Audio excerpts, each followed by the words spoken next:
there are so many things in the state that just wouldn't happen without all of the great work that Maine Center for Economic Policy does to put real numbers and real policy analysis next to the dreams that so many people have in our communities.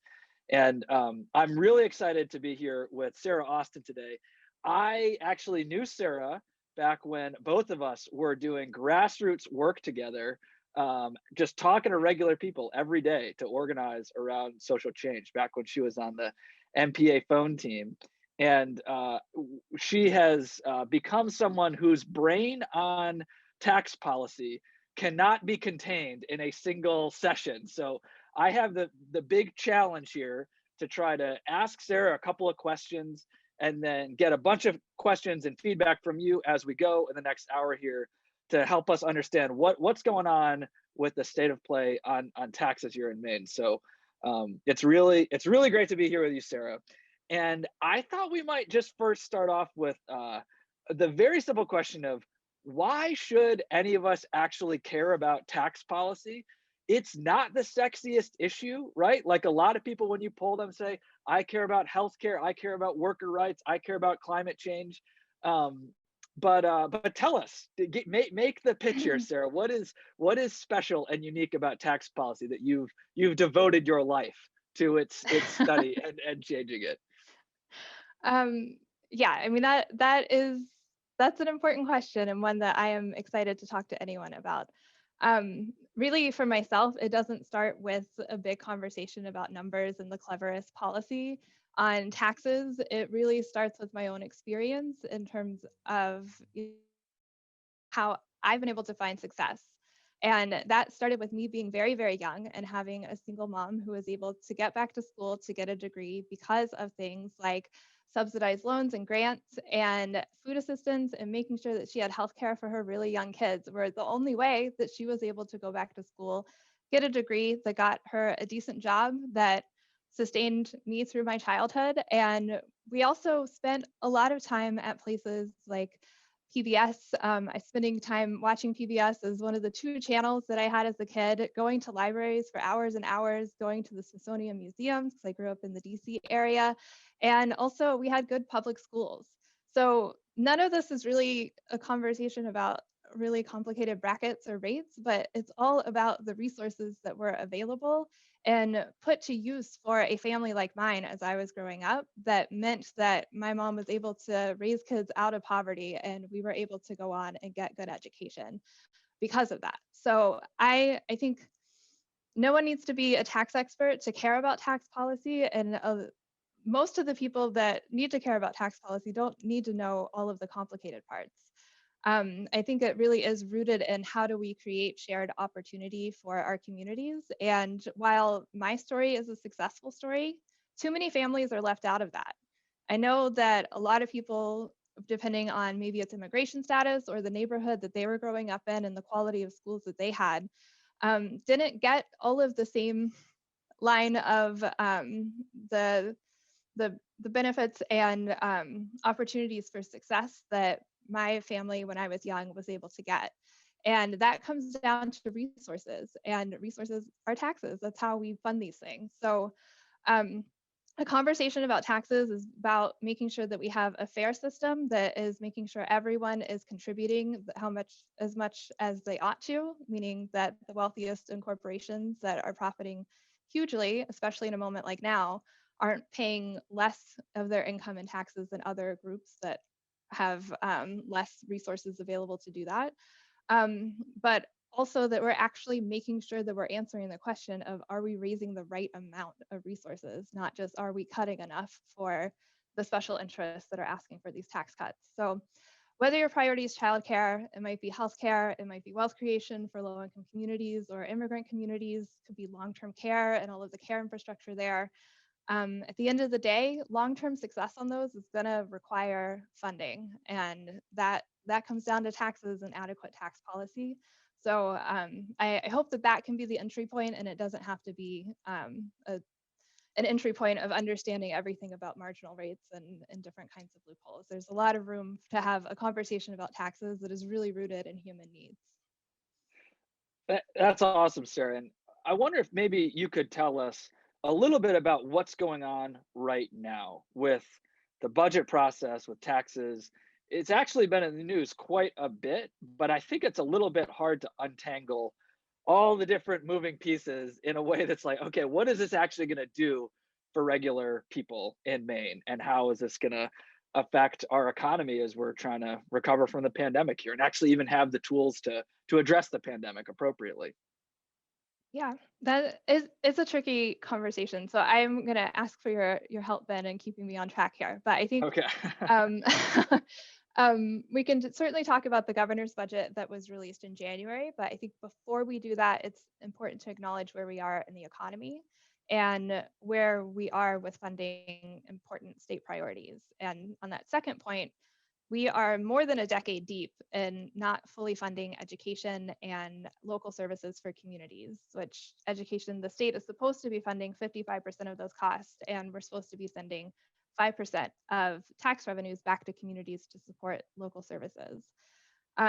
We haven't done that in over a decade, which has been, I think, over 3 billion all told cut from local budgets in the past 10 years.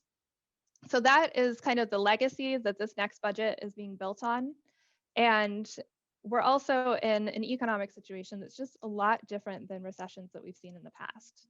This is a very public health driven economic situation. So while the federal action has been incredibly important, not only for investing in vaccines and the public health rollout, even though there's been some to be desired in how that's rolled out, but it's also been really important for um, helping families get through this moment.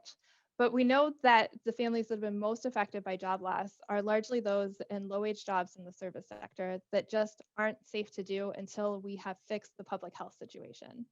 So, unlike typical recessions where the response is really just how do we get more money flowing through the economy and that will bring these jobs back, we are really in a situation where we need to be holding the families that have been hurt most by job loss safe until it's safe to bring these jobs back, because the restaurant industry just isn't fully going to come back until it's safe to do that.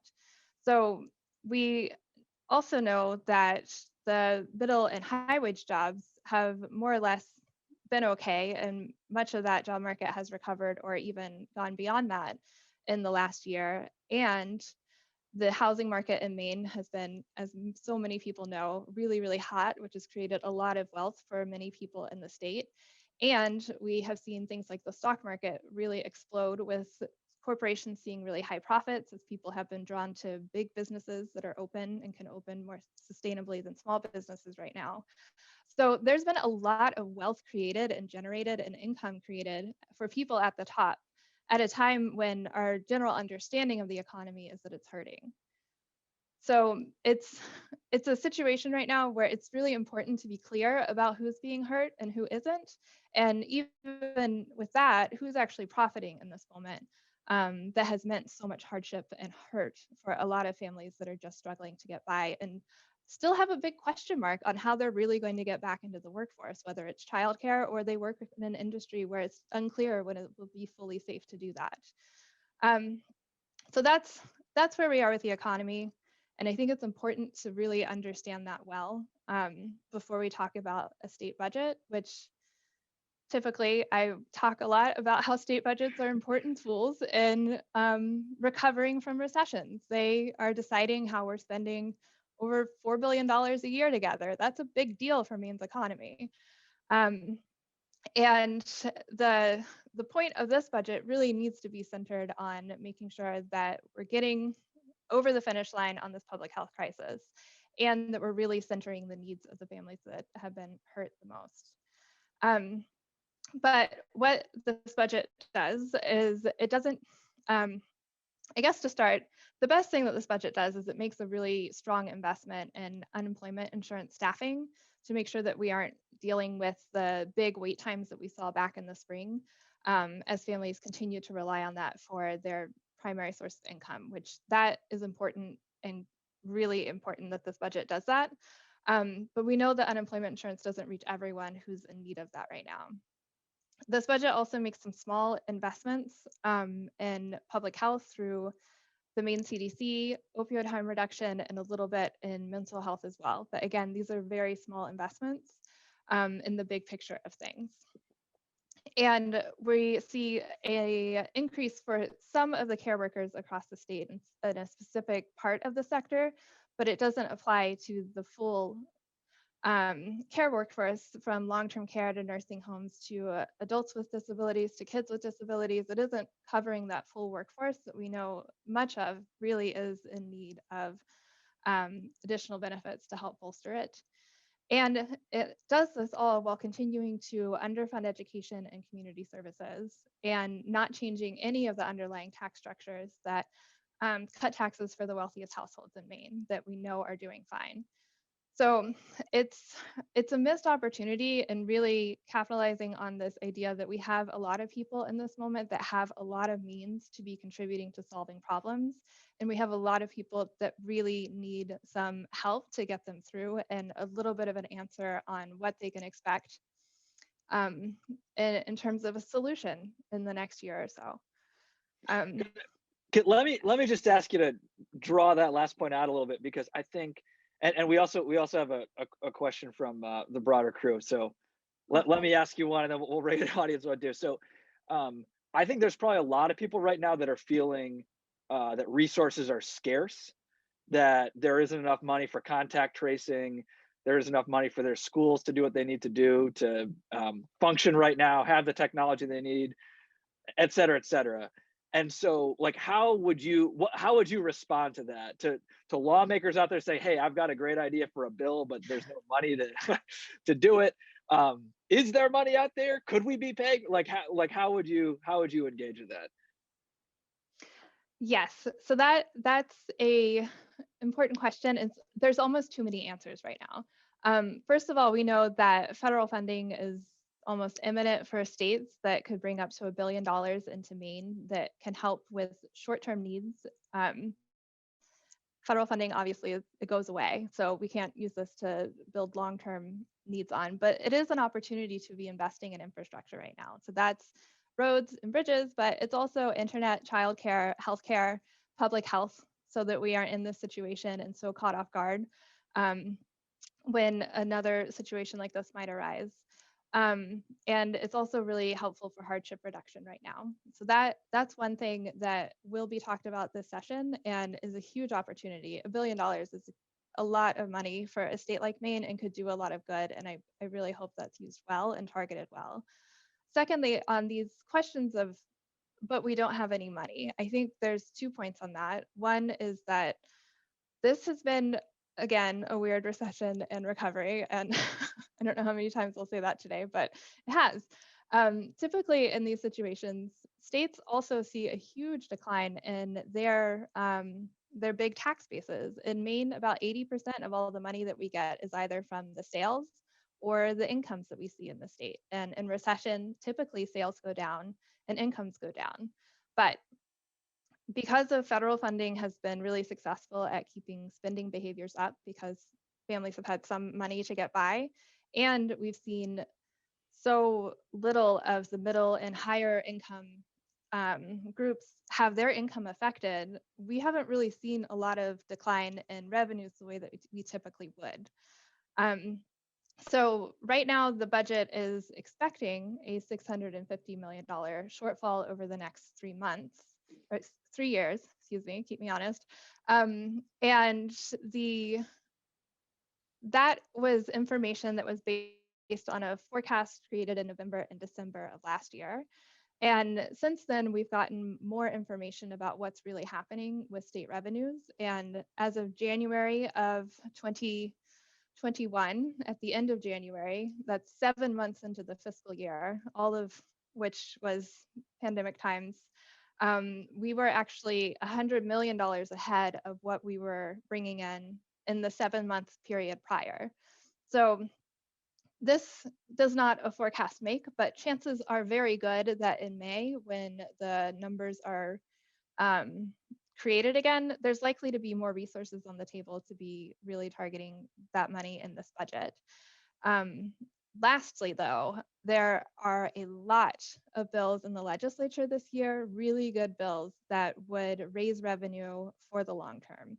Things that would increase rates on high levels of income, ones that would increase rates specifically on capital gains and dividends income for high income households, corporate tax increases, and also working on things like a wealth tax or the estate tax as ways to make sure that we are building back up and able to actually get at these long-term problems of not only education and local services, but how do we build a long-term solution for things like childcare and long-term care for families too. Okay, this is great. We've got a couple of questions now. So let me deal with Kelly, who just asked a great one about the aid coming into states, saying looks like Maine could be eligible to up to 1.6 billion from COVID relief approved by the House. Do we know if those funds, especially those earmarked for state and local governments, would result in a bigger pot of money in Governor Mills' budget and or the special appropriations table? So I think maybe you could just, yeah, say again a little bit about what do we know about the money that is coming from the federal government, and what can be used for what? I guess is kind of a way to ask for it, because I know there's like several different streams, and it's a little bit confusing to keep track of them all. But knowing this bill hasn't passed yet, how what would you say people could be expecting? Yeah, I think as far as I know, and I looked at this a few days ago, so it could be out of date, but um, about $1 billion will be coming into state government, and I think it's fairly flexible how those resources can be spent. That really is supposed to be for not all states are like Maine and haven't seen big cuts to revenue. So that is supposed to help build back budgets. But for Maine, since we didn't have to do substantial cuts in our budget, that can really be used for building on what has already been put forward. And the other 600 million, that I think is supposed to be going to local governments in Maine. A big portion of that's probably going to go to Portland. I'm not sure which other towns would get a piece of that too.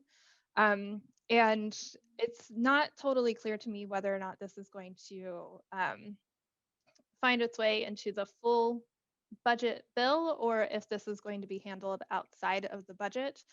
Um, in in terms of where this actually lives in the legislature. But I do know that it's likely the Appropriations Committee will be making the decisions on this. And again, for this federal funding, it would be really, really great to be using this for startup costs for infrastructure and harm reduction right now. But it isn't long-term money, so it's better to find other solutions for longer-term needs like education or other things like that. Okay, awesome, great. That works really well. Now, I know one of the things that we wanted to talk about was why we have the tax policy that we do, because these tax breaks for the wealthy that were passed under LePage are still in the books. And there's another question basically about big pharma getting tax breaks. They have big profits, they get tax breaks around those. They advertise to people, they get tax breaks for donating free medicine, tax breaks, tax breaks, tax breaks, all of, and this is pretty common for corporations. And I wonder if you just wouldn't mind sharing a little bit, Sarah, like having been in the tax committee as much as you have, and like literally seen these tax breaks, get voted on from start to finish. Why do we have this kind of tax policy that we do? Why aren't lawmakers able to just sit back and say, oh, hey, we have X amount of need, and so taxes should be at this rate, and there they are. It's a done deal. And particularly with eye towards, what can regular people do to actually influence this so that the tax code is benefiting us as well as all these rich and powerful people out there. That's a complicated question, but I think it is helpful just to kind of keep it to the taxation committee and the state house. There's a more cohesive story there, I think. And I think this kind of comes down into like a little bit of an equation for me, which is we have an unbalanced conversation with an unbalanced group of stakeholders, and therefore we get an unbalanced tax code out of that. And a little bit of this is actually honestly because of how the conversations are designed. We don't have a Ways and a Means committee in Maine. We have a taxation committee and we have an appropriations committee. So we're already a little bit at a disadvantage on how to have a full conversation when the the needs kind of conversation is already a little bit separated from taxation.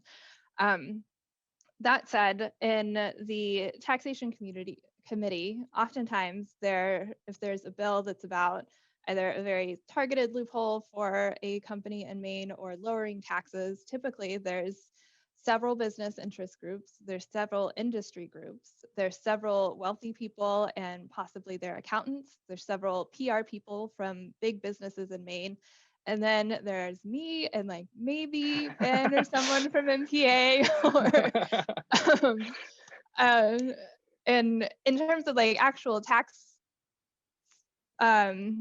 expert or someone with like the real policy knowledge on taxes, like it usually typically is just me and like maybe Ben. Um, so there's a really unbalanced group of stakeholders that come to ask for lowering taxes, and the conversation is always about, well, my business would pay less in taxes, therefore I would have more money to then create jobs or invest in machinery, which we know isn't actually how that happens. The way that businesses are incentivized to actually create jobs is by having someone want to buy their products enough that they need to hire another person to help them. And the way that they invest in big, expensive equipment is because they have enough people that want their product that they need to invest in a bigger, more expensive piece of equipment, and that can be profitable. But the conversation goes, this means more money for me, and therefore I will stay in the state and create more jobs. And there isn't this conversation about what does this actually mean for public education in the state, or what does this mean for how we aren't going to gut our public health infrastructure. So that is really gets taken out of the conversation, and what we end up getting is a tax code that doesn't serve the full needs of the state and has been influenced by a small group of special interests. And I will say sometimes MECEP and MPA and other groups are able to win on these, but we also lose, and the state hasn't been as successful at rebuilding that revenue that they're putting out the door at the same rate. So from that, we have fewer resources now than we did several years ago. But the thing to change the debate on this really is about how do we rebalance this conversation. That's ultimately the only way that we get to a better tax code that actually serves everyone. And for that, I will say that the next panel is going to be awesome for talking about that. But also in Maine, MECEP has been working on a project to put together a coalition on this called Mainers for Tax Fairness. And this is going to be groups that are not tax experts, that are experts and have a lot of credibility on why these tax dollars are important. And that is important expertise to be bringing to that committee on the importance of early childcare learning and education, and healthcare and behavioral health, being able to come and add that to help counterbalance the really unbalanced conversation that happens over tax policy in Maine. That's really helpful, Sarah. And the Honorable Representative Denise Tepler wants to make sure we're giving a shout out to LR 1153, establishing the commission to study fair, equitable, and competitive tax policy. So she's done great work there, and there's actually quite a few bills this year that would improve our tax structure overall, and even in the study that was just mentioned, a lot of what you laid out, you kind of hear this jobs argument, this economic growth argument as one that's commonly used against actually making sure the wealthy and powerful and beautiful people among us pay their fair share.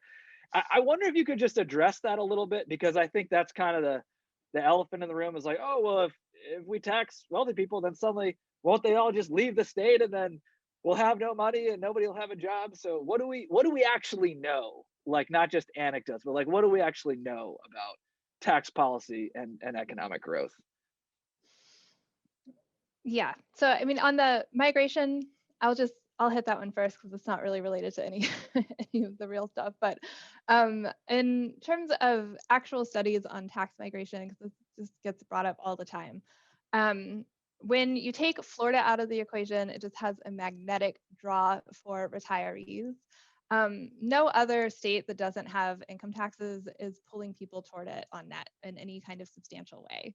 And when you look, most years, actually, New Hampshire is losing more people to Florida than Maine is on average, even though we have similar populations and similar, large amounts of soon-to-be retiree populations.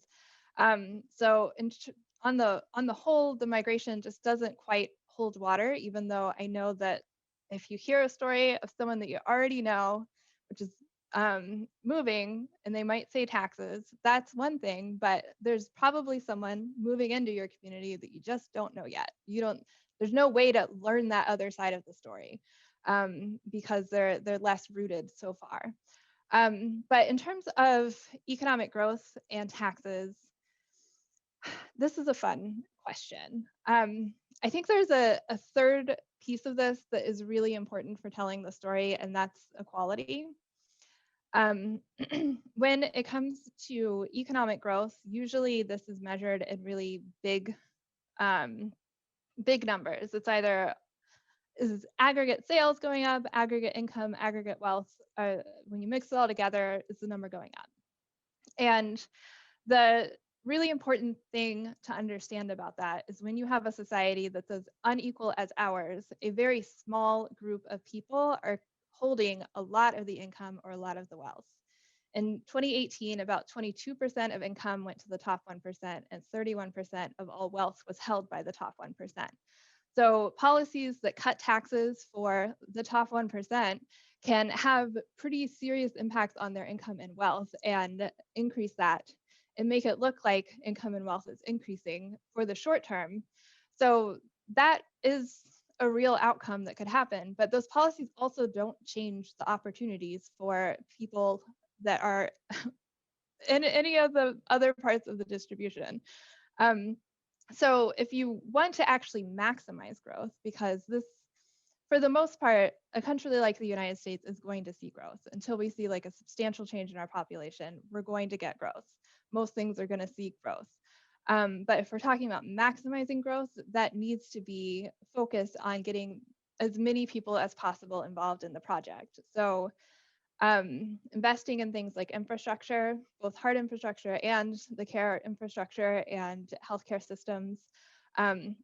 Those that not only create jobs for people, good jobs for people, but also create these support structures that make sure that everyone is able to find their best potential. When you look at things like how many entrepreneurs there are in the United States, like 82% of them are men, and they're mostly white men, and they're mostly children of very affluent families. So if you think about creating the conditions where young kids that are girls and communities of color children are able to actually get exposed to innovation and science and the things that you need to see to be able to think, I'm going to grow up and be an inventor, that takes public resources to be able to create that exposure so that we can on the whole have more inventors and more innovation and better business structures in the United States that includes everyone and doesn't so narrowly depend on the success of such a small group of people that holds the majority of the gains. So that is kind of the overview of really how to maximize growth with tax policy and maximizing opportunity for the majority of people in the population. And this, a lot of this research is backed by the experience of the Great Recession. We saw states and countries across the globe underinvest in the low and middle income households that were most harmed by that recession. And groups like the OECD and the IMF, which have for a long time actually been pretty decent advocates of cutting taxes and giving businesses tax cuts and prioritizing that over social investments, have started to completely do an about face on that, talk about the harms of really extreme inequality and the importance of a tax system to promote not only equity of opportunity, but greater equality throughout the population for a better economic growth, business environment, all of all of the things that I think we all care about. Absolutely. This is sparked a lot of feedback from all Uh-oh. positive, I think, from the group. Annalise actually might have just come up with a great bumper sticker for you. Seems like we need to move from the anecdotal to the analytical story, which seems right on. Love it. Good advice. um, and I want to. So we've got questions too, more on the spending side of the budget. I've got other questions, but there was just one other question about the tax migration stuff. So I don't know if you have this right at your fingertips, but just wondering if you want to say any more about that in-migration story. Like, do we know who's coming to Maine, where are they coming from, age, income, what they're doing for the economy? I know that I'm certainly a part of a lot of tables where we're trying to make the case that people coming to Maine is a good thing and it's actually happening, and they might actually look a little bit different than some of the people who have been here before, but there's actually some positive things happening in the economy as a result of that. But yeah, just wondered if you could say a little bit more about the neighbors who are coming in, and why we should be thinking about them, not just the neighbors who are going out. Yeah, so I don't have terrific data at my fingertips, but I will say that it's important for Maine. I mean, Maine certainly, if we're going to talk about having vibrant communities and great places where our kids want to stay, it needs to be good communities that have enough workers to sustain the jobs that will do that. And as a aging population, it's important that we have younger folks be not only want to stay, but being willing to come here too. I do know that with the pandemic, we've seen a big change in migration, and a lot of people ended up moving to Maine.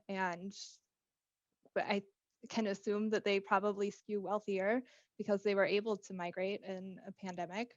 Um, but yeah, I mean, I think on the whole, this is important, and it's important to make sure that we're actually supporting not only new folks coming to Maine, whether they're immigrants or other people from the United States, but it's important that we're actually creating opportunities for all young people so that people aren't leaving too. Because that's, in terms of statistically speaking, that's the migration that we're actually seeing are young people leaving, not people moving because of taxes. Excellent. Okay. Perfect. All right. So I'm gonna have a follow-up question to this, but just this is from Becca, who's working on prevention and children's issues. And she said a big challenge is always that a lot of the positive impact on policies. This is a familiar story, right? A lot of positive impact outside the frame of the state budget, and any direct fiscal savings are well beyond the 2-year budget time frame. Do you have advice for how we can more effectively advocate for policymakers to actually invest more public resources in children and prevention-oriented strategies and infrastructure, since the traditional motivators are more outside our reach? And I just kind of editorially add, we see this in healthcare all the time. I mean, there's many policy areas where making upfront investments, there's reams of studies about how that's going to be better for everybody in the long run, but it is outside the 2-year budget cycle. So how do you think about that, Sarah? Well, as not an expert on that, I will say that I think in terms of talking about taxes, we've learned that it's important to talk about what you get out of it, and also really important to talk about the positive benefits. And talking about how, which I was even guilty of today, but like, we've never fully funded education actually just reminds people that, oh, well, we haven't actually done that. The heat's not on to do it this time. So telling that positive story and being relentless about saying, like, this is what we get and this is what we need whenever we invest in young children, is an important part of that story. And also, I mean, Ben can say, but organizing is a really important motivator for the legislature, that I think would definitely have to be a part of substantial change on that too. Okay, great. Now, actually, Joe Higdon is asking a question that very similar to what I want to ask you eventually, about like a lot of different tax policies that are out there. There's like many, we're saying taxes, but there's lots of taxes on different people for different reasons. So Joe's asking, shouldn't we focus on the tourist industry more for resources? So we'd love to hear your thoughts specifically about the tourist industry, and then maybe we can start working through some of the other levers that people talk about, and the pluses and minuses of all of them. Yes, the tourist industry. Yeah, so I think what Joe's trying to get at is how do we export our tax base or make sure that Maine people are paying less of it and more of the visitors that we usually get every year are paying a bigger share of that. And typically that is through things like lodging taxes and to some extent meals taxes, but I think lodging taxes is really the best way to do that here in Maine. Um, and I think yes, that's a part of the answer, but often I think that gets us to realizing that the lodging tax honestly isn't that much in resources. Like you might be able to raise a couple tens of millions of dollars there. And typically the next place people go is the sales tax, which sure, some of that would be raised from out of state people, but at a really deep cost to Maine people. The sales tax is the most regressive tax that we have, meaning that it asks the most of low income families, more so than wealthy households. And right now in Maine, the bottom 20% of households is making less than about $22,000 a year, pay 9 times more in sales tax as a share of their income than the top 1%. So I think there are some opportunities on things like the lodging tax, but quickly this can get into territory where we're raising a little bit from tourists, but a lot from our own people and mostly from poor people. So there's room for this, but it's a take with caution kind of prescription. That's really helpful. I know that oftentimes people think about dividing up the state budget into the gas tax for the highway fund and a beverage tax for universal pre-K. You see referendums like that around the country, and I wonder if you and we've certainly experimented a little bit with let's broaden our sales tax base and lower our income taxes, and it seems like we're kind of moving away from that as your the best best MECEP advice on how to deal with this. So I wonder if you just want to say a little bit more about yeah, about some of those regressive options that are out there, and to what extent are they smart to lean on, and do they have any risks, um and even too, just in general, if you have thoughts on like, I know we talk about this all the time, like, should every bill have its own little tax that's paired with it, or are we trying to just broadly raise enough revenue for everything? Yeah. So I think strategically it makes sense to be like, oh, here's A, here's B. Together we get the thing we need because we thought of the idea and we paid for it, which can be really helpful, especially with public education on what the policy is and how you're going to make it happen. So I think there's definitely room for that.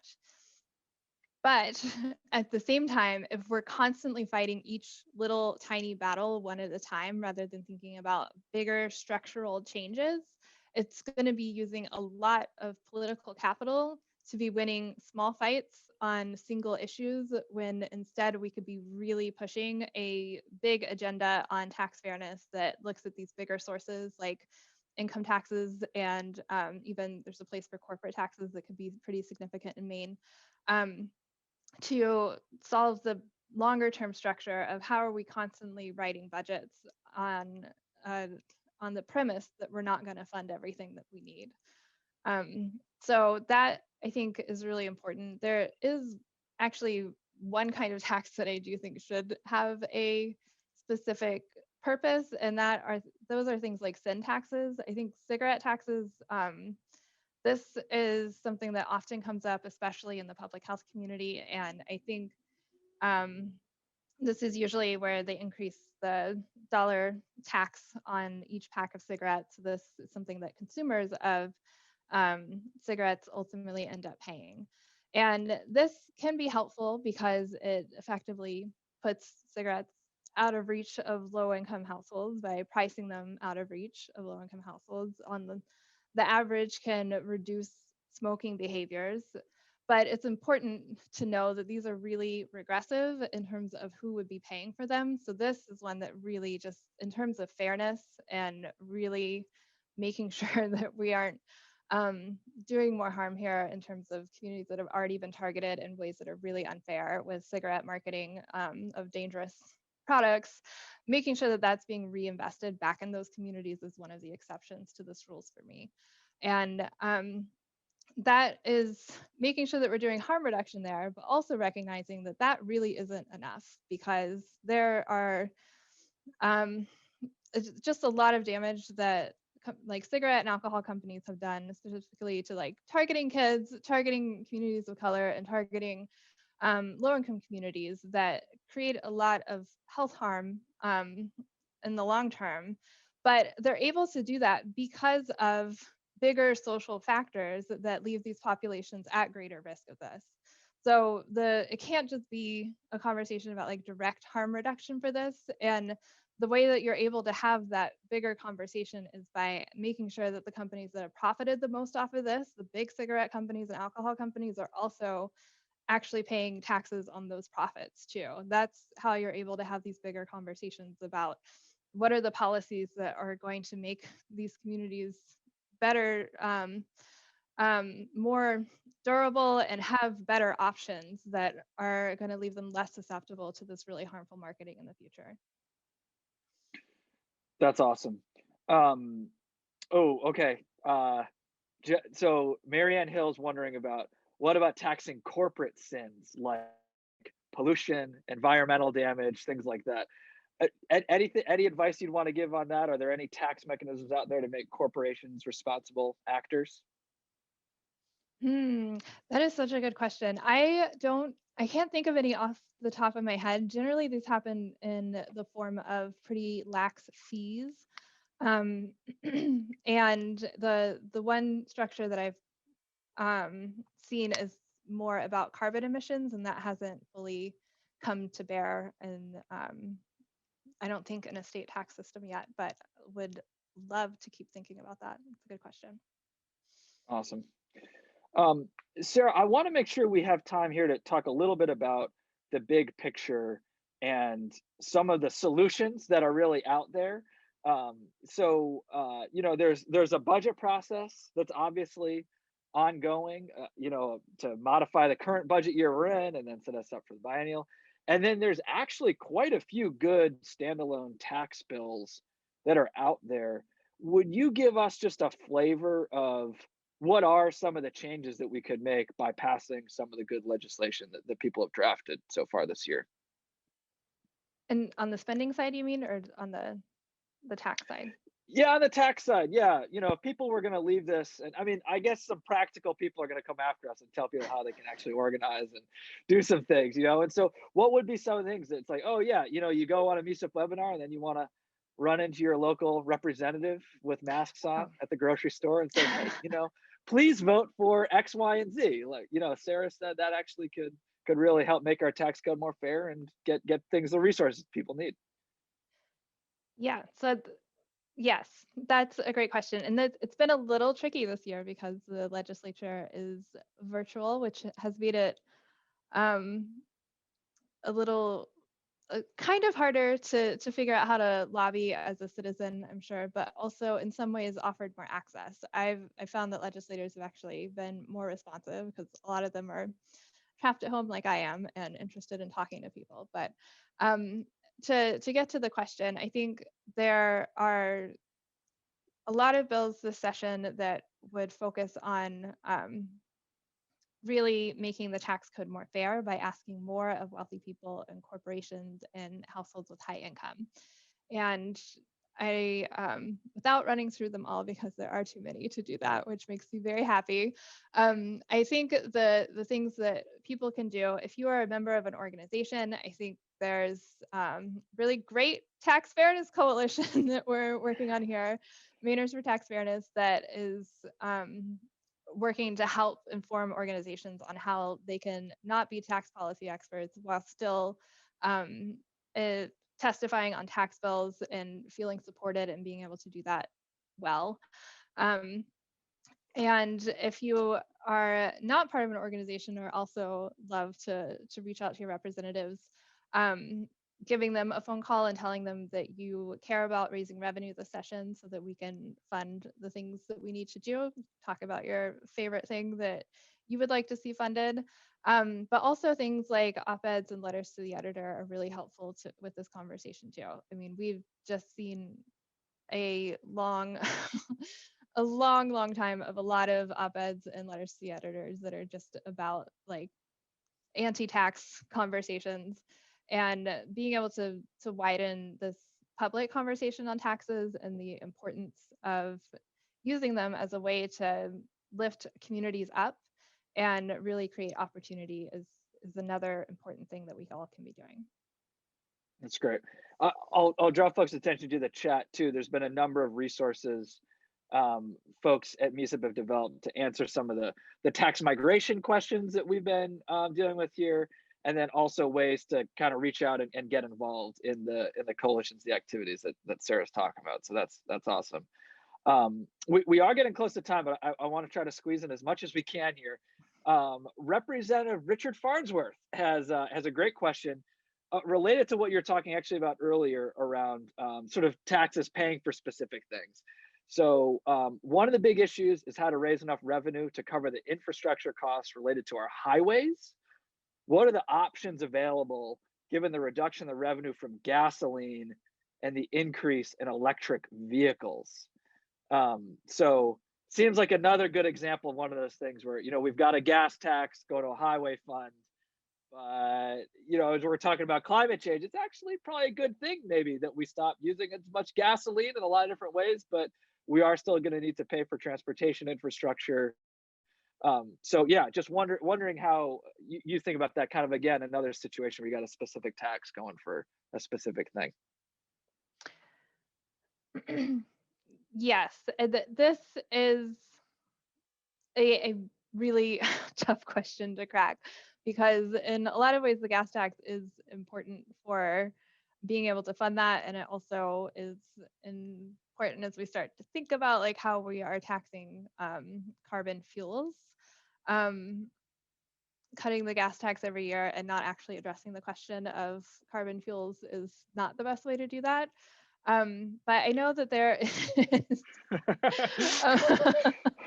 certainly a lot of opportunities for bonding and federal funds here, but they don't get at this question. So this is really an area that needs some policy design, but it's going to be tricky because it's very much tied up with business and corporations, with climate change and who does or doesn't believe in that, and also the real questions of how are we changing our infrastructure because of climate change to either lessen the wear on the environment or having to make adaptations in that way. So this is a little bit of the wild west, and we need a big solution here, not just some bits around the edges, although indexing the gas tax would be helpful.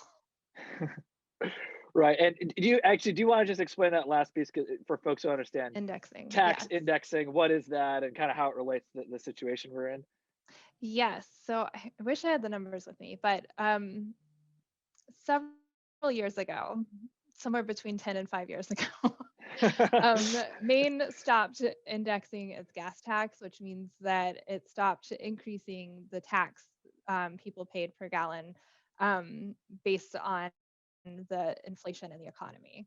So that meant that basically as the economy grew, effectively the gas tax goes down every year and we raise less and less from that. While at the same time, cars are in some ways becoming more fuel efficient, and that's another reason that we're raising less too. Great. That's thank you. Really helpful. And just from my personal perspective too, I think this goes back exactly what you're saying about we actually have to have the big picture, in hand. It's like if we were raising enough revenues for everything and people were all paying their fair share, we wouldn't have these little pockets that we're seeming underfunded. But when we start cutting back what folks are paying in every direction, then we run into these problems. And I wonder too, Sarah, if you could just say a little bit about and I don't want to get too in the weeds here, but I think it's important for understand a little bit about just the basics of what it's going to take to pass a budget. And in Maine, it's not as simple as, oh, Democrats control everything, so whatever they want in the budget will be what we get. So could you just maybe start to bring us to a closure? We just have a couple minutes left on what can people expect going forward? What are the next steps in the budget process? Why is this a little bit trickier than people just yeah, showing up and saying, okay, I'm going to vote for a good progressive budget? Okay. Yeah. So we have the governor's budget right now, and the legislature's already. I think they'll be closing public hearings on that budget this week, and then from there, the different pieces of the budget go to different committees. So the Health and Human Services parts go to the Health and Human Services Committee, and they start to think of policies that they either want to adjust about the budget or add in. And then at some point, all of the budget comes back together with the Appropriations Committee. And oftentimes that's when the real negotiation starts. So that, I think this year, even though we have one party rule in the governor's office and in the chambers, budgets usually take 2/3 votes. And that is going to require more than just a single party to be on board with the budget that comes out of the Appropriations Committee. And we're also, like I said earlier, in a situation where it's likely that the forecast that this budget is based on is going to be changing in a significant way in May. So it's likely that the real negotiations aren't going to really start until that forecast is there, just because so many lawmakers know that things could be shifting in terms of what's actually available. So that makes this a little bit complicated. We'll get a new forecast in May, and then there'll just be we'll reopen all of the debates on the budget to try to figure out how that shifts what does or doesn't get funded. And from there, it's a race to get agreement to a budget out of the Appropriations Committee that they feel like can get a 2/3 vote, and getting that to the governor's desk before July 1st, which is when the fiscal year starts for the next budget. So that's kind of the key points in terms Okay, of process.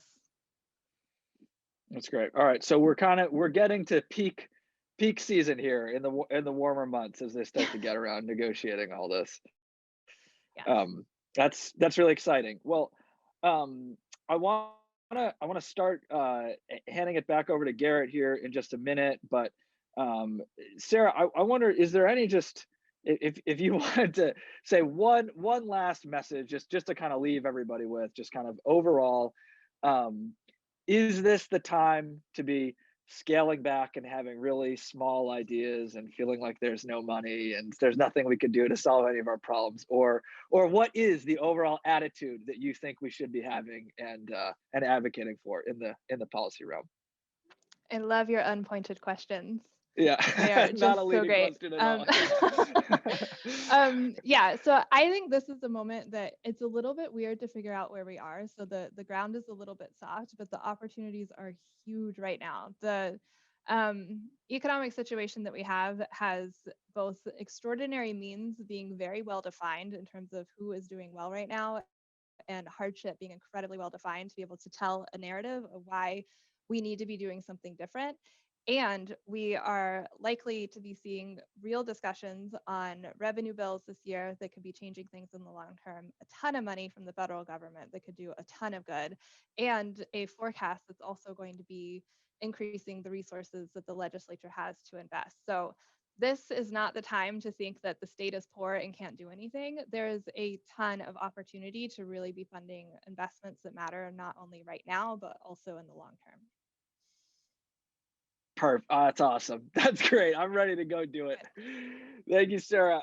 And thank you everybody for all the great questions. Sarah, there were several hard ones right at the very end that I spared you from, but maybe we can follow up. Please drop in the chat. We'll make sure we follow up around raising revenue for service centers and other things that people were inquiring about. But But yeah, just want to hand it back to Garrett now. Just been so fun talking to you, Sarah, and everybody else. Really appreciate this time together.